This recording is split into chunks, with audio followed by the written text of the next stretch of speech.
যেটা আমাদের ব্যবসায়ীদের মহলে কারো কাম্য ছিল না। আজকে আমাদের ব্যবসায়ী ঐক্যজোটের সভাপতি, আমাদের সর্বজন শ্রদ্ধেয় ব্যক্তিত্ব, সাদা মনের মানুষ, তার জীবনে যদি নিরাপত্তা না থাকে আমাদের সাধারণ ব্যবসায়ীদের কেমনে নিরাপত্তা?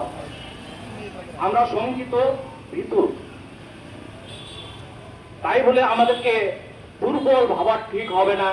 আমরা ব্যবসায়ীরা আজকে পরিবেশক মালিক সমিতির ব্যানারে আমরা ব্যবসায়ীরা এক মত পোষণ করেছি এবং এই ছাতার তলে আমরা সমবেত হয়ে লাউয়ের উপরে যে সন্ত্রাসী আক্রমণ হয়েছে তার তীব্র নিন্দা করে সন্ত্রাসীদের অতি বিলম্বে গ্রেফতার করে আইনের আওতা আনার জন্য আমরা টাঙ্গাইলের সকল ব্যবসায়ী মহল থেকে জোর দাবি জানাচ্ছি। এই বলে আমার বক্তব্য শেষ করছি। ধন্যবাদ সকলকে। আসসালামু আলাইকুম ওয়া রাহমাতুল্লাহ।